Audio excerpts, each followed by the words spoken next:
Starting. All attendees are in listen-only mode. Hi, everyone. My name is Paul Grossinger. I am the publisher of Blue Line, Canada's #1 law enforcement magazine.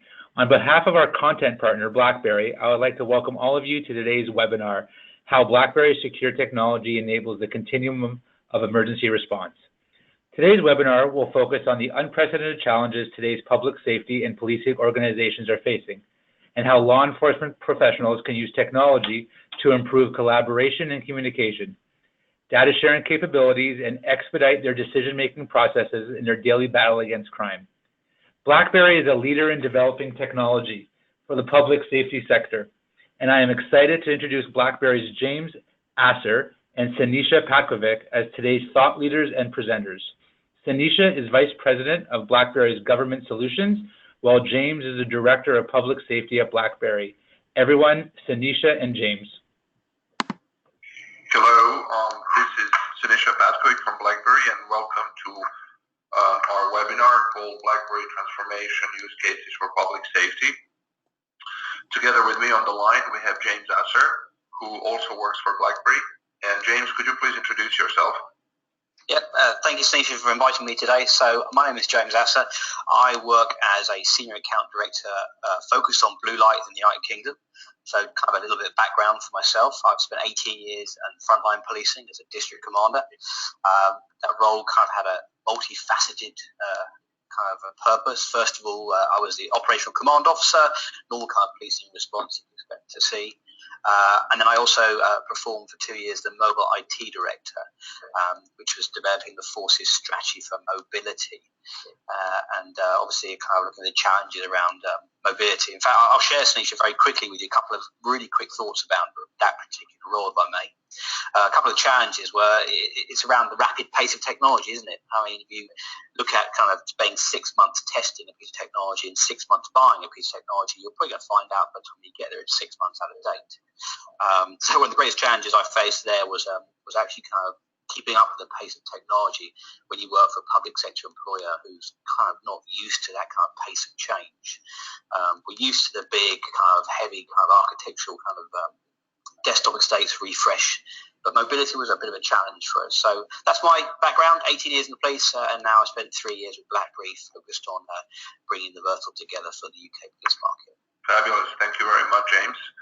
So James and I have worked over the past year on preparing the reference architecture for public safety, which we have extensively tested in the field, and we're going to be presenting it together today. So we're going to talk about how do we approach public safety, and James Asser is our lead in that sector, so James will tell us a little bit more about that.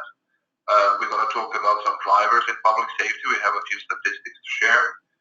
We're going to touch into what do we actually offer today as a company, as BlackBerry has transformed itself and pivoted away from devices. Most of our customers may not be familiar with all the new software and services we offer today that can help them transform their processes. We're going to talk about how do we address mobile use cases across the continuum of emergency response. And this is the reference architecture that James and I have worked on over the past year. And we're going to show some examples, and James will tell you a few examples from the field as well. And we're going to have a Q&A at the end. I'm just going to move on. So what are the top challenges that we're hearing from our customers, and not just in the UK, but perhaps important to stress before we dwell into the details that I work globally as the Vice President of Government Solutions, and we do have teams in Canada, US, Western Europe, and many other places, including Australia, New Zealand, and so on, where we do work with public safety and law enforcement customers.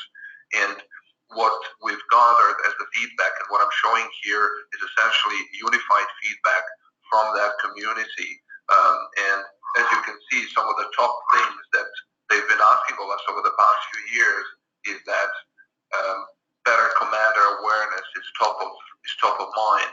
We've had quite a few of law enforcement agencies telling us that they do not want to solely rely on land mobile radio. Sometimes it can be congested. They do want a backup alternative means of communication, but it's also very secure and very agile. media. Another one is better instant interoperability between staff and other first responders. Again, they can use land mobile radio for some of that communication, and in some countries like the US, they can share the same channel and be on the same channel. However, very often this is not sufficient for very effective interoperability during the crisis, when you have to talk to some of the people who may not be on duty. You may need to bring them in, and you need to share some rich media like videos and pictures, and click to call somebody, or just send a quick chat message. It's essentially universally accepted that there is a need for a better ways to communicate rather than be solely dependent on the radio. Another one is great effectiveness. Yes, go ahead, James.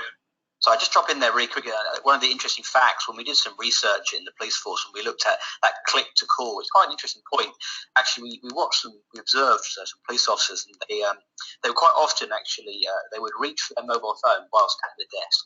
And it wasn't because the mobile phone communication was any better than the desktop phone. It was because their address book was saved in the phone. And it would save them seconds by being able to just quickly scroll up, and touching a person's name and click that person's details and immediately make that call, rather than having to go and get address book, open it up, and manually dial in the phone number. So much so, we took the phones away from the desks because they served no purpose in the end. So mobility isn't just about bringing something new to the table. Sometimes it's about actually taking back some of the old technology and replacing it. It's not to say desktops don't have a huge place to pay in phones, but it's a way of changing the paradigm a little bit. Thank you for that, Sanisha. Excellent. So please feel free to pop in as I go through this list of essentially these are the asks of the community, and these are also the items we have delivered to them jointly across both UK, Canada, US, and other countries. So another one is essentially during the emergency response, very often there is a need to include officers who may be off duty, and there's been a lot of ask for a very effective way to bring them in, and today we have a solution where we can bring them in within seconds, even though they have no official radio on them. A universal ask again in the community is that they need technology to help them spend more time in the community versus at the desk. Frontline officers just tend to spend too much time at the desk, and technology can free them up, and we've done this jointly as well. They need better document workflow, statement filing, and other processes. So they do want to avoid having to do any manual work around forms, and they absolutely do not want to spend time having to sit at their desk in the office, or having to retype or double type some of these documents and so on. So again, mobile workflow can hugely help free up and create that agility. Sharing of key documents internally and externally with other police agencies is so critical, and there are solutions for that. Examples are numerous. I think James can give a number of examples there, but there is just a universal need for, particularly during the criminal investigations, for documents to go both within the agency and across agencies, as well as going to completely different parts of government, often, to social services and so on, in a very secure, fully controlled way, both from mobile and from desktop. Another one that we got is essentially how to mobilize staff beyond uniform and vehicle. Again, the solutions we provide help with that. And overall, there's been a need for improvements in cost efficiency. There's been essentially budget pressure across the board, and police is very, very keen on controlling their costs. So we also help with that. So I'm going to move on to some of the drivers in the public safety that we have seen. If I could just hop in there again. So a couple of the challenges we face, that's a great global view, and some of the challenges we face in the UK, you talked about budgets. So one of the effects of a reduced budget, the UK police force is made up of 43 independent police forces that have their own IT infrastructure, their own staff, their own employment processes. They wear the same uniform. It changes minutely in terms of the badges, but the reality is they represent a single entity. Some of the challenges around that reduced budget were the fewer staff and less visibility on the street.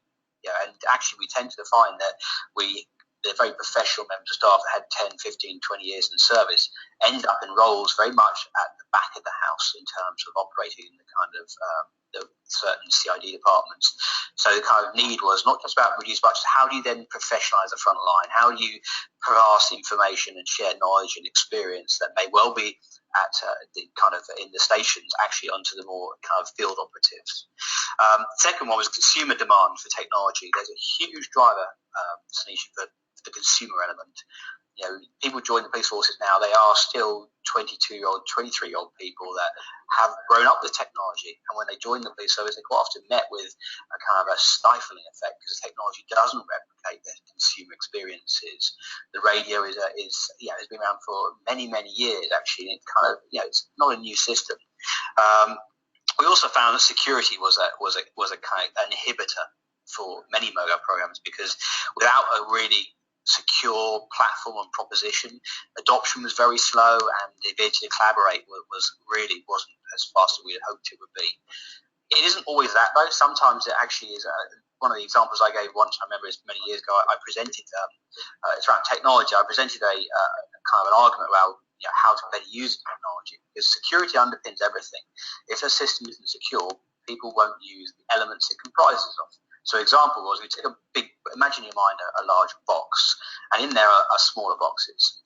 And a mobile phone or a mobile piece of technology represents those small boxes. So the phone may well be the outside, but inside there's GPS, there's email, there's all sorts of features and phones and cameras that make all the kind of single product. And what we found was we turned these all off because we didn't trust those elements. So you ended up with just email. And, Tanisha, that's just not a great way to go mobile. You just have email because you don't trust all the bits that make it and comprise it to be a secure system. Very good. Thank you, James. And so perhaps also you can offer us a few comments around these global statistics that we've seen. So one is the pressure on the budget. The number of police officers has unfortunately decreased in most of the countries. This particular statistic is for the UK. In Canada, we've seen something between 5 and 6%. There is a clear need identified by the senior police officers in this study that they need an ability to interoperate in the emergency response, and there is also over 70% essentially indicated that they want to have more real-time access to information and essentially get to become more proactive with that real-time access.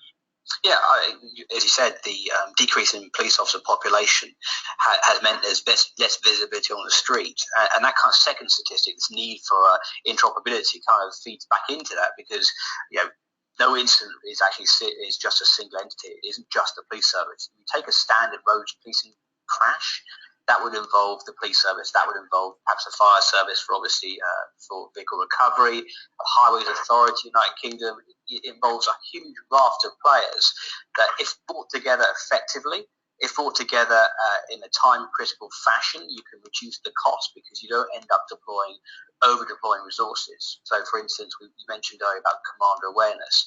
If the fire service can see what you can see at a scene, they may well not send 3 or 4 pumps. They may reduce it to 2, and that's a more effective use of resources. So mobility allows the way of realigning resources that you currently have left, but being more efficient with them. Thank you, James. These are great examples. So moving on to understanding the maturity levels of how mobility is applied within different organizations, essentially going all the way from just controlling the phone and messaging, going all the way through enabling collaboration, and essentially, ideally, ending up with getting things done in a better way, which is process reengineering.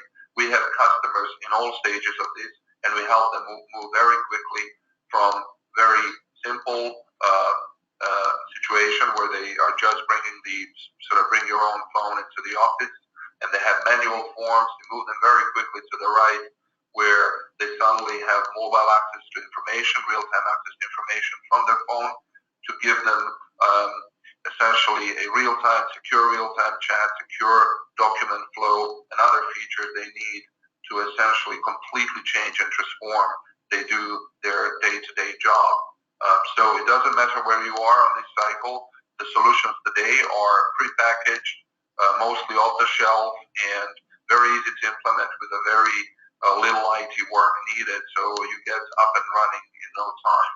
Yeah, so if I could just spend a second on this slide then. So if you look, we find most forces, they start from left to right. Email, in the UK, most forces have deployed email on some form of mobile platform. It's the next kind of three stages, that ability to then go on to collaborating with, not just internally, because that alone is quite a challenge, but collaborating with other agencies, that interoperability idea, taking existing business processes and redesigning them. One of the greatest temptations in going mobile is to digitize. And what I mean by that is you take a manual process or a manual form, digitize that into a mobile environment. So you literally replicate what was possible 20 years ago and deliver it in a digital format. And we've seen a number of customers do that and regret that, because the reality is you can go beyond that stage. You have to look at what can you do with that data. Once you have it on a secure platform, rather than digitizing it, can you instantly, immediately collaborate and share in real time? Can you, rather than completing a form, share that with other agencies, share that with other organizations, make that data and that information meaningful? And we come back to that same challenge again. It's all around security at the core. If there isn't security, we found that databases that hold more sensitive information are siloed. They're not taken mobile. Forces will keep those back at the desktop stage. And that isn't what we're trying to achieve here. It's about taking that process, that mobility, and moving our customers up from the left to the right to their greater value, greater return on investment. And that last kind of box, the new business processes, is kind of re-engineering of, we've seen a lot of that in the UK police forces. They've invested heavily in policing applications, third-party applications that will sit on side our secure platform, and you can use it, booking in, processing of prisoners, arrests, intelligence handling, all these extra bits. And so what we provide, Sunita, is that whole gambit, that ability to have a secure product that you can manage your data effectively, but also the extra products we bring, things like secure messaging, the ability to operate during a crisis and to share files in a secure and safe manner. All of that together, that's where we find the greatest return on the investment that forces and agencies work with us find.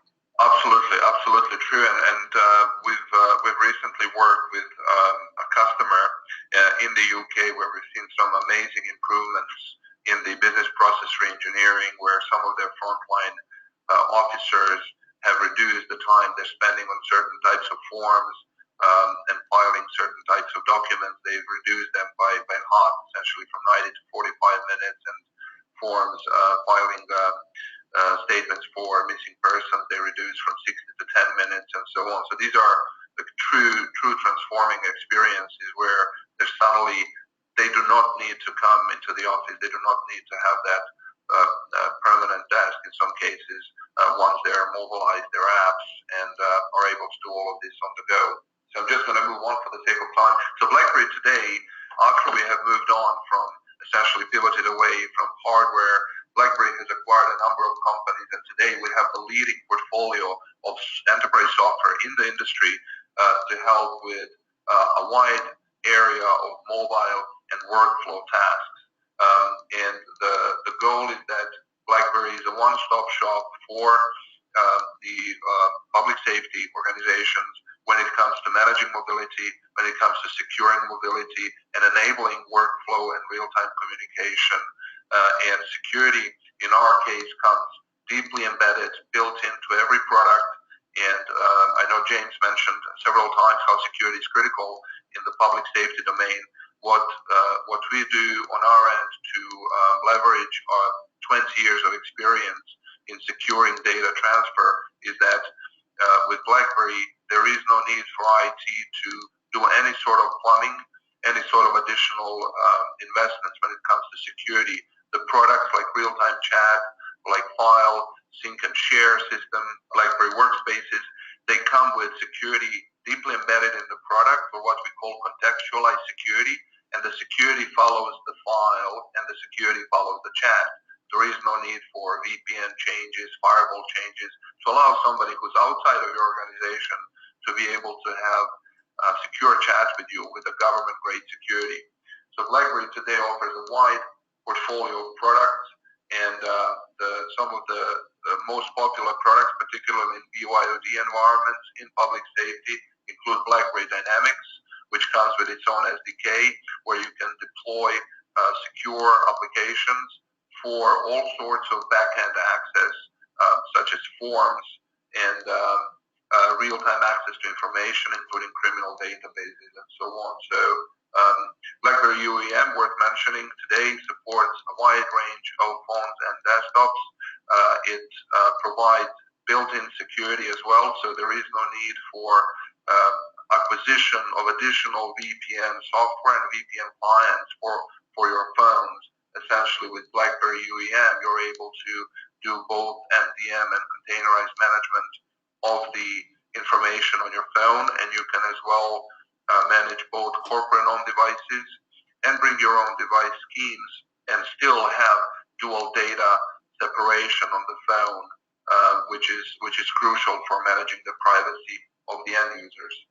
We also offer extensive set of APIs for both BBM and workspaces file sharing, so you can essentially extend these to the third parties, say over the web portal in your services.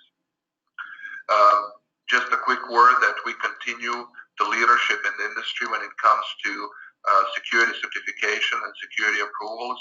All of our software undergoes very stringent security assessments, and we have security development lifecycle that we adhere to. So we continue to work with agencies across the globe to certify our software to meet very high level of security requirements for government use. In terms of the public safety reference architecture, something that James and I have worked on quite a bit, as you can see, there are all kinds of scenarios that can happen in the first responder and the blue lights community, and it's not just about the police and law enforcement.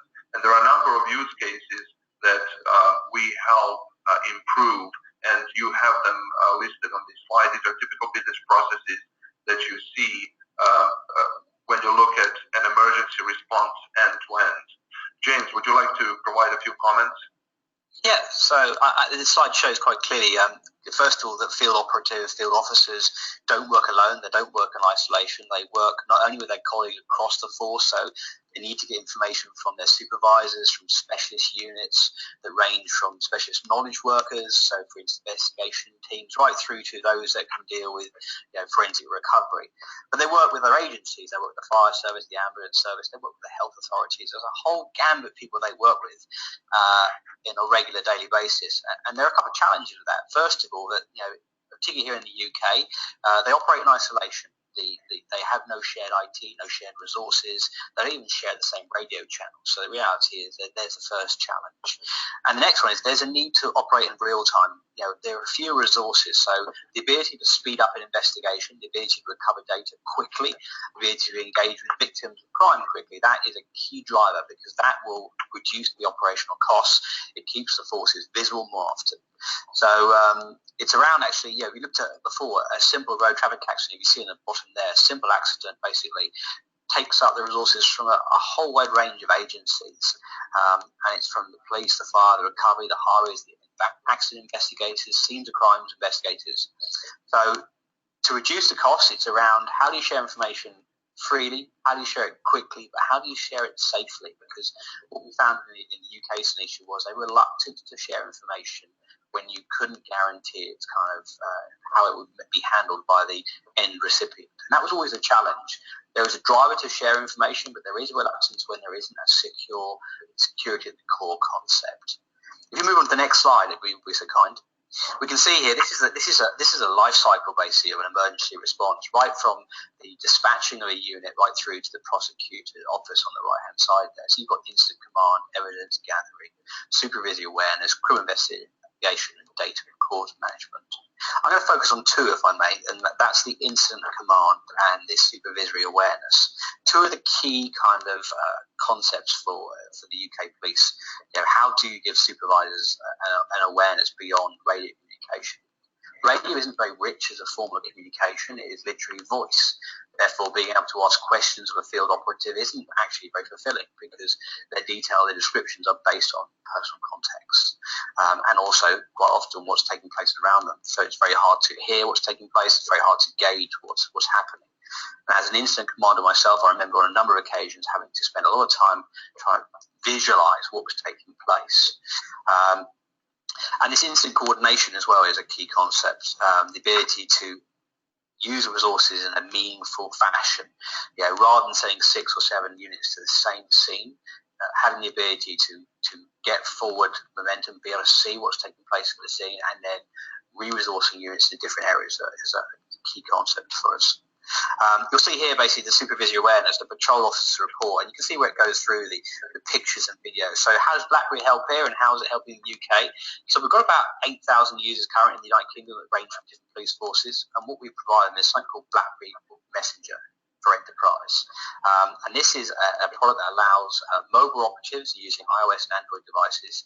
It allows them on their device to share videos, to have video conference facilities, to be able to send files and instant messaging services. It's kind of it replicates that consumer experience, and I'll start very quickly on where the benefit comes from there. And the benefit, very clearly, is being able to show, for instance, if you're at a scene of an accident, being able to show a doctor video footage of a patient, be able to show a fire commander what the scene would look like so they can visualize the resources they will need. You can show an ambulance crew. This is how we do it. These officers are using this on a daily basis. BlackBerry Enterprise Messenger is a product which is unique to us, and it kind of looks at the proliferation of consumerism. There is a huge drive to use consumer instant messaging applications. There are a whole range of them out in kind of the application stores, and they're used regularly. Many forces will say they're not being used, but they are being used because actually they represent a really useful tool. But they come with a number of risks, and those risks are around kind of level of security of information, control, auditing, all these kind of challenges. So what we've provided UK police forces, we've provided an application called BlackBerry Enterprise, and first of all, it's secured to FIPS level accreditation, so FIPS 142. So it's encrypted conversations, so the traffic can't be intercepted. Secondly, it comes with full audit, so therefore the conversations they're having, those are audited, those are set in stone and recorded so that future references can be made, internal investigations can reference those. And in the United Kingdom, there's a need to record, retain and reveal information that's pertinent to a case. That information, again, is captured and is able to be presented to a courtroom where it makes reference to defendants or to witnesses or to victims. The next is got control. If you look at a consumer app, it's designed for consumer purpose. For example, if you want to connect 3 people up with a consumer application, you would have to share your phone number with all 3 of you. Well, it's easier to do for 3, maybe 5, maybe 10 people, but try doing it for like one of our organizations, which has 6,000 users. So we have a user directory service, which means it's a lookup. So rather than having to individually add a user, you simply type in or start typing their first name in or their second name or their department, and they will appear in the list, and you can click on that name and you can go straight into a secure, audited conversation. And that control, we talk about that IT level control, means that the IT admin will allocate this application. Only users that are allowed to access it can access it. And the second of all, they can be wiped automatically. It's a few seconds, literally, to remove a person from a group. Again, consumer apps come with a number of risks around, for instance, cloud access. Quite often, consumer app users are asked to back up their content to the cloud. We obviously don't subscribe to that currently, so that's not allowed. And IT admin control the life cycle of the application. They control how users use it, and they control access to the application. And that, together with user directory service and the audit, has been a really powerful tool solution, because not only can they communicate internally, so they can, for instance, turn up at the scene and they can immediately start a conversation with their supervisor in chat, and that supervisor could instruct them to create a group, let's say, for instance, Operation 1, and then they can invite specialists from within the police force or even outside the police force to come into that dynamically formed persistent chat group and have a conversation, share professional information about how to respond to the incident, how to most efficiently and effectively resolve it. They can even talk to members of the public, because the application doesn't need to be just internal, it can be shared. For instance, you can talk to members of the public, again, with all those full controls we talked about before, and you can have a conversation with members of the public or a victim of crime. And we've seen a huge uptake in that, basically because it's got rid of the risks around using consumer application. It's provided a consumer feel and consumer experience. The difference is we've taken that consumerism and we've made it enterprise ready. We've put those controls and those management features on it. Any thoughts from you, Sanisha? So this looks like a really, really popular application in the police force that can be universally essentially applied to many of their business processes, both in commander awareness, but say also for criminal investigations, for instance, when they need to consult with their peers, often from different agencies. Is that correct? Exactly that. The ability to provide a consumer experience to a police officer, but not in the knowledge that your information or sensitive data isn't leaking, it is controlled, it is managed by IT, and it is secured, but it enables that collaboration. It enables people to talk in real time, to get advice. It reaches back, for instance, the beta version that allows them to reach back and have conversation with desktop users. So you can imagine, couldn't you, Sneesha, the world where you've gone through a particular incident or scene where you need a particular piece of advice. You can share 3, 4, 5, 10, 50 photographs of the scene, and you can ask the scenes of crimes officer sat at their desk for their advice on what you should be doing. Because quite often you'll deploy a resource to go and look at the scene that could or should not have been deployed because there was no need for it had they had that ability to have command awareness. Thank you, James. We're going to just move on to incident coordination, which is another huge use case where BlackBerry plays a very large role to help with the forces essentially work together and improve their ability to respond. I'm just going to move on to this slide. So in this case, we have a number of agencies using the products we supply to improve their ability to coordinate incidents. In this particular scenario, which we showed here, which we have several agencies using it for exactly this purpose, in case of a suspicious package in a mall where you have an officer who attended the scene asking for help, in case there is a panic in the mall, he may also be asking for, and the police station may be asking for specialists on bomb specialists and other specialists who may not be on the scene, but essentially the emergency dispatch will also send the firefighters and the paramedics to the scene. What happens is that with our system, suddenly all of them are on the same alerting and communication system, and they can literally, as they're still arriving on the scene, they can communicate with each other, exchange pictures, and call each other.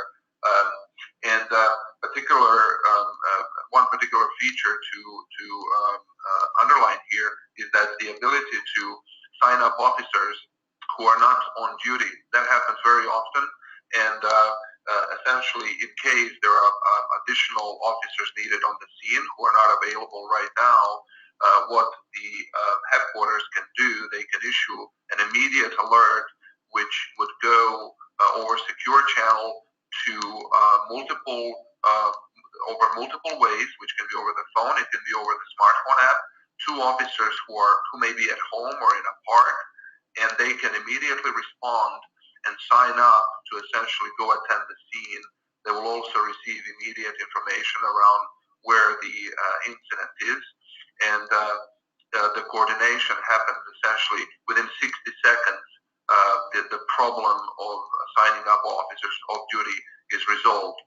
And lastly, very often it's required for police force to send documents for evacuation to the community, to buildings that may be around the incident scene, such as the schools or shopping centers and so on, and they can do that securely with this system.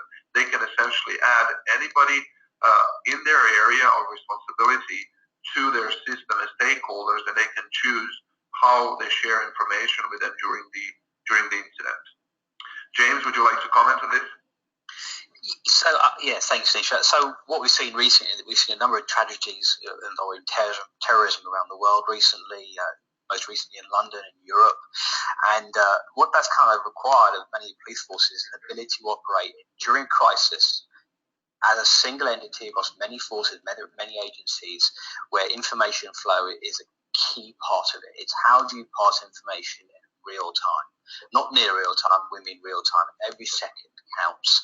And the kind of product we're talking about here is something called Ad Hoc, which is a product which allows us to operate during crisis. It's a network crisis tool.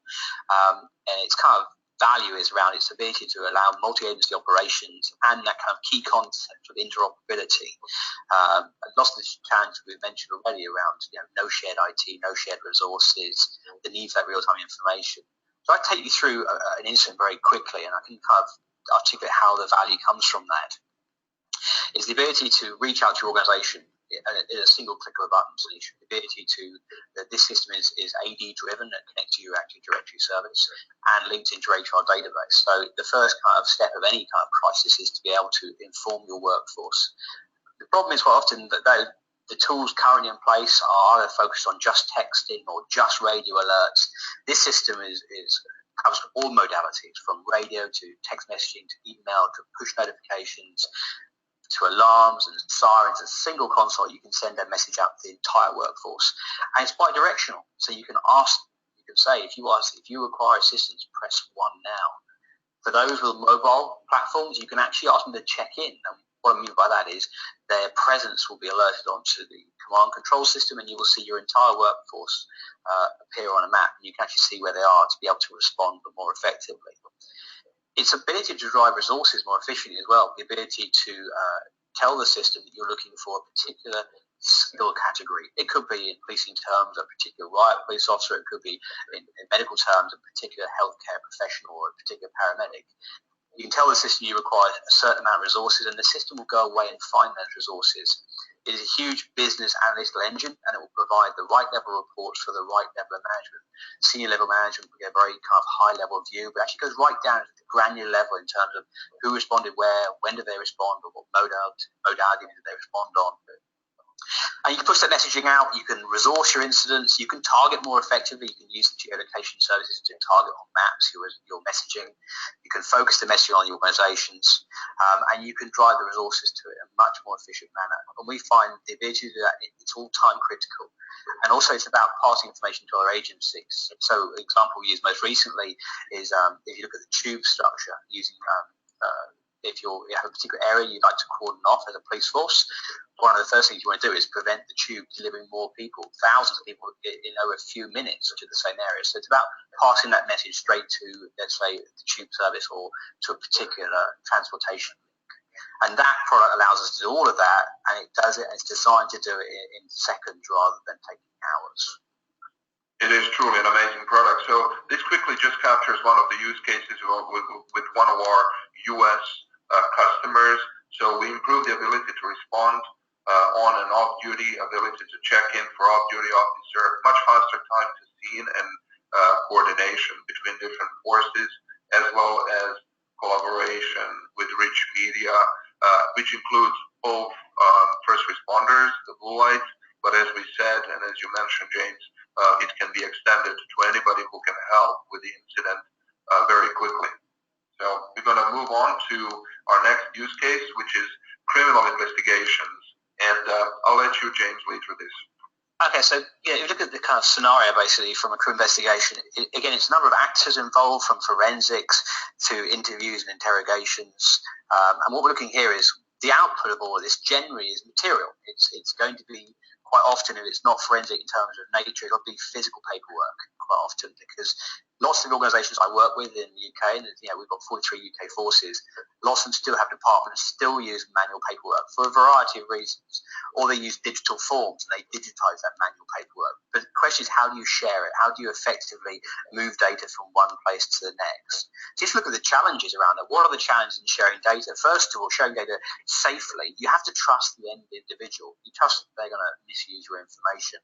And also you have to trust their IT infrastructure. Quite often, if you're sending a document or a file that you're giving it to somebody, you're not actually sharing it, you're giving them access to that file with no constraints on that, then actually if their IT system isn't as secure as your own, then there's a reluctance to share information. There's need to collaborate in real time, to be able to share documents and be able to collaborate on a particular document. And then the last but not least, it's not always about the mobile. It's about, can we do mobile and desktop estates? So we're kind of talking here about a product we've built which is called Workspaces, which allows you to do just that. It allows you to share information beyond your IT boundary in a way that is controlled. So rather than giving them the information, what we're doing here, Sanisha, is we're taking a file, a document, or an image, and we're setting constraints around it. And we do that in a number of ways. First of all, we share it through identity management. We only share it with the recipient through their domain access. The next is it's audited. Any activity that file or that document experiences, whether file, device it's opened on, how it's read, how long it's been done for, is all auditors in the system to ensure control over it. The control is actually not just the encryption we apply to the document or the video or the file that leaves the IT boundary, but actually the control, the rules, the digital rights management we apply to it. So, for instance, we can prevent the user from printing it or sharing it or even doing a screen capture. We can even go down to marking a document with their IP address or their email address. So if they try to photograph it, that document will be clearly identify who did it. And again, we even use we call Spotlight, which is one paragraph at a time, so you can actually read the document. What this does, it allows us to take digital evidence, it allows us to share it with other agencies, with other people, in a way that is constrained and controlled. So, and one of the really unique features I think, which I really like about this and other forces, is the ability to link into your previous investments. So you would have already had an investment in your IT infrastructure in terms of your document repository. This allows you to link into those various document repositories from cloud services, even to your network drive. So you're not having to layer another document repository on top of this. This is simply a secure gateway that manages access to documents, basically, and ensures it keeps the documents where they should be. So you can share files sensitively, you can share them and collaborate in real times, all of which is set with the security standard that you as the organization, the host organization, has applied to that document or image, rather than having to trust the end recipient's level of IT knowledge or maturity. Thank you, James. So I'm just going to move on quickly to show some of these features that you described with BlackBerry Workspaces. One of them, which is the most important one, which essentially ensures that the end user maintains control over the file during the whole life cycle of that file, is the digital rights management that's embedded in every file. The end user chooses when to share documents, who to share the document with. The end user can also choose, depending on whether, for instance, a document needs to be accessed by peers internally as well as some external people from outside of the agency. They can choose different methods of authentication for these different users. So, for instance, for those from within the agency, they can choose the standard agency means of authentication, but for people outside of the agency, they can choose one of 2 or 3 different ways of authentication with support, including the one that's fairly simplistic and it uses email address and a strong password. What's important here is that AES encryption is applied across the transfer of the file, and the digital rights management ensures that once you set certain level of access to the file, it's maintained even when accessed from a public place. So, for instance, if somebody's at a completely public, say, shop, a coffee shop with on a public Wi-Fi, they cannot still compromise the security of this file because BlackBerry Workspaces will ensure that no other application can access the file in a secure sandbox, that screenshots cannot be taken, and that file cannot be forwarded or printed, for instance. So it's an end-to-end security for file sync and share that's fully mobile as well as available across desktops. Another feature that I would like to mention is the auditing of the file, which is very important. So essentially, whenever you share a file, you need to be able to see who accessed the file, from which location and which IP address, which means on the network or which country they were in. And you need to also know what kind of access they executed on the file. This would allow the end user who shared the file without any help of the IT to know if, for instance, there's something that's happening that shouldn't be happening. In that case, the end user, just by looking at this audit, which can be sent as frequently as the end user wants, may decide to revoke the access that they provided to one or more users at will from either mobile phone or from desktop. So we're going to move on to another use case, which is data records and management. As we all know, in public safety, there's a lot of regulation and there is a need for a lot of data to be inputted into the system. These are all sorts of statements and forms and questionnaires that officers have to fill in and put the data into the system. There are 2 very basic issues there. One is it's time consuming, right? So very often they have to go back to the office to do some of that work. And the second one is related to the quality and availability of the data. When there is time passed between the morning when an incident happens and the afternoon when the officer actually has time to input this or go to the office, the data is not available during this time. As well as quality of data may suffer if there is retyping required or if the forms are even manual on paper and somebody needs to type them in. So we can improve all of this as well as maintain security end-to-end for data and records management. Let me just mention that we also work with a number of partners. We have a very strong network of partnerships, application development, off-the-shelf solutions, and you are able to see many of these partners listed as we go through our slides. These partners provide additional value and additional capabilities that work on top of our platform, typically on top of BlackBerry Dynamics, which has its own SDK. So it's very easy to download these applications once you deploy BlackBerry Dynamics and simply activate them in your organization. So perhaps, James, it would be if you want to offer a few comments around improvements with the data and records management before I jump in some of the results we measured in the field. So I think what's really interesting about this particular slide is there are different input mechanisms you mentioned earlier. So, for instance, in UK policing, a number of forces have designed or had built applications that allow them to do direct entry, that have policing applications that allow them to, for instance, do searches for intelligence systems. And that's a particular application. But actually, there's a whole ecosystem because many departments don't have access to those or haven't been mobilized in that way yet. So there's still a need to pass digital information, which is where Workspaces comes in, allows officers to share that alongside their direct entries. And then, of course, there's the ability to use BlackBerry Messenger to allow them to chat about it in real time, to have conversations, to have guidance about how to do that process change. So it's actually about building up a complete ecosystem. It's not about building a particular individual product, rather a group of products that allow the police force to go forward in a more meaningful way in terms of mobility, from the very way they engage the public to how they resource units to how they actually deliver digital information to the courts. It's about creating that ecosystem, which we do well, I believe, in terms of underpinning all of which is our core strength in security and innovation. Thank you, James.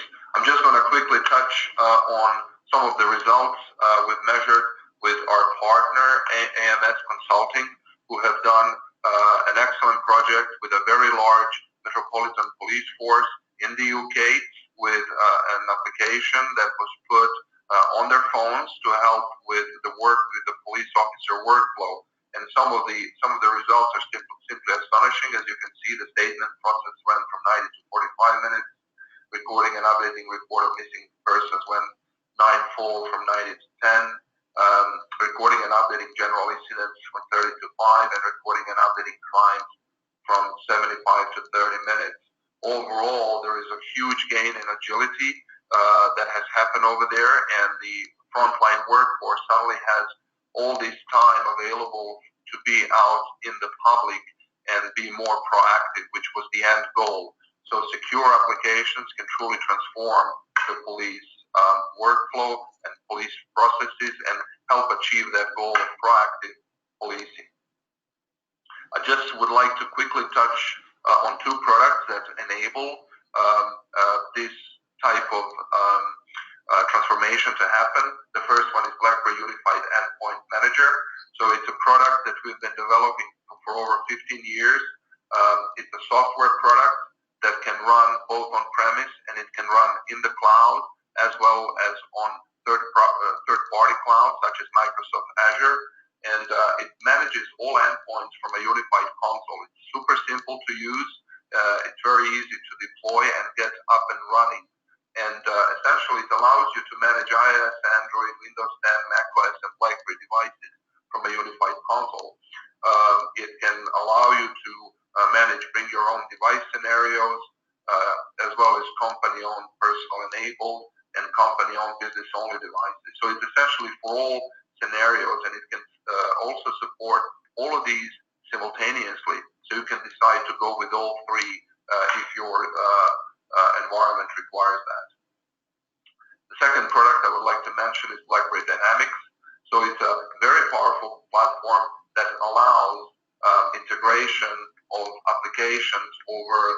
secure platform that we provide. So essentially, you can download off-the-shelf apps, but you can also easily, internally or through a provider you work with, develop your own secure apps, just in the example we have shown, and gain these huge improvements in business processes. This platform has been approved and validated cryptographically, and it has common criteria EAL4+, which is a very high level of assurance.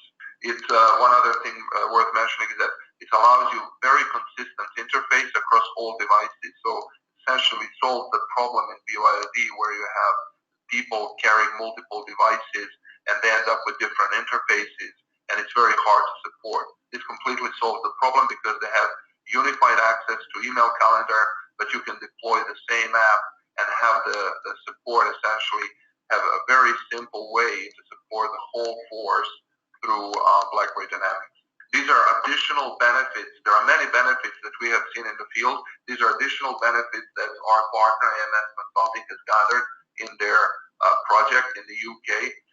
Some of them include improved data quality and improved productivity, reduction in radio costs, reduced reliance on police stations, but there's some things that have been that were obvious when they started the project, which is greater opportunity for partnership working and greater partnership working, then reduction in lead time for information to be entered in the system, which is hard to measure and quantify in terms of money, but it's a huge benefit to the organization.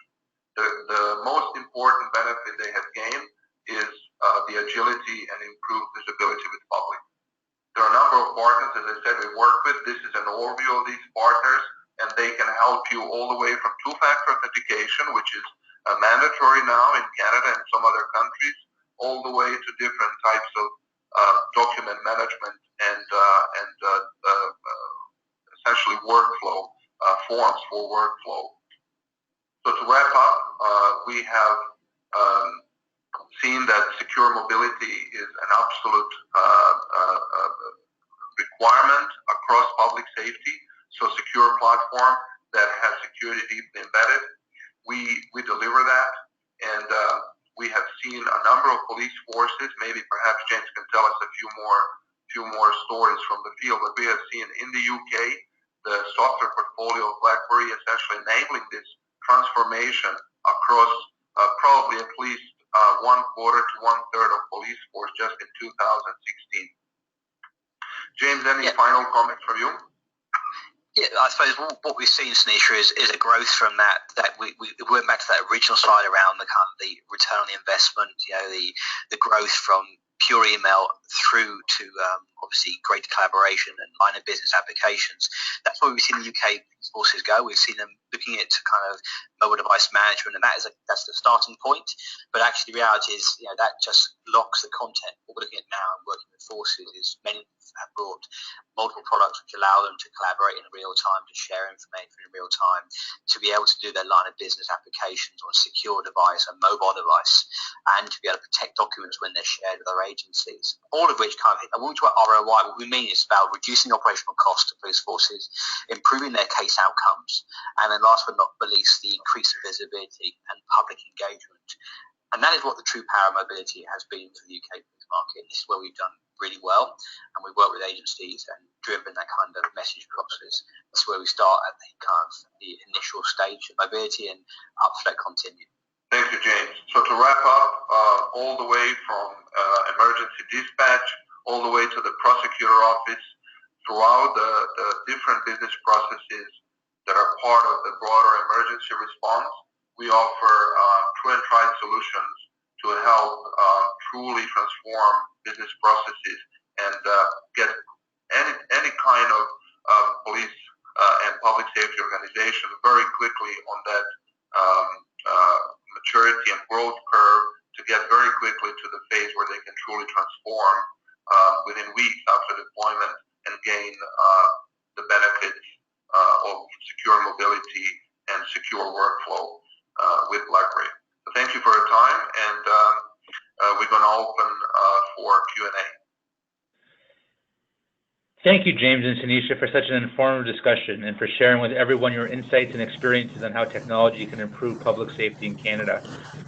We now have some time for some questions for Tanisha and for Darren Greeno, who is joining us on today's webinar. Darren is on the technical solutions team at BlackBerry with 17 years experience providing support, training, and sales engineering services. They are both here to take your questions based on what you heard today. Please remember that for any unanswered questions, BlackBerry will be in touch with a response.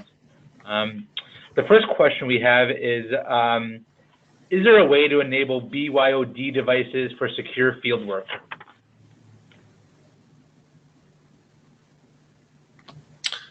Yeah, could you repeat that? Yes.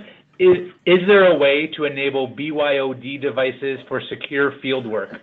Right, okay, very good. Yes, so BYOD is used by a number of police forces today who are our customers, and we have several ways to enable BYOD devices, which includes iOS, Android, Windows devices, on Android, both standard Android, Android for work, and Knox devices. We can enable them over MDM, but we can also enable them over containerized solution where we can essentially split device in work and personal easily and perform separate authentication for personal side and work side and apply different security settings and deploy work application on the work side. So there are multiple ways to do it, and they're very easy to deploy and very easy to switch from one to the other. Great. We have another question here. How do we handle the privacy of user data? So the privacy of user data, which is a large concern, and particularly in BYOD scenarios, as well as in corporate-owned personal enabled scenarios, which happen sometimes where you have essentially police-issued device, but you do want to carve out a space for the end user, is handled either through the built-in container, which examples are Knox and Android for work, or they're handled through BlackBerry's Work Container, which is a native app that BlackBerry's UEM platform comes with, where the privacy of the end user is completely preserved and managed directly from the UEM, and a user can maintain their own PIN to get into their personal space, and there will be no auditing or any other kind of interference from the work side to the personal side of the device. So it's really up to each individual force to decide how they want to manage these devices. I must say that it is very simple and very popular to essentially take BYOD and split it into work and personal, and enable PIN for personal and enable very strong password for work. So you can also go ahead and deploy MDM across the whole device and still use container to separate work, which would be essentially 2 layers of strong security. You can enforce strong authentication for the whole device, including 2-factor, or you can go with single factor for the whole device, MDM, and go with 2-factor just for the work container. So there are multiple opportunities to essentially pick the right model for your scenario. Great. I think that that ends our webinar today. I just wanted to thank Darren and Tanisha and James for their time today. I would like to take this opportunity to thank BlackBerry for sponsoring today's webinar and to thank everyone for joining us. Please visit blueline.ca/BlackBerry to view this archived version of the webinar and to learn more about technology and the role it plays in keeping all Canadians safe. Thank you and have a great day. Thanks, Paul.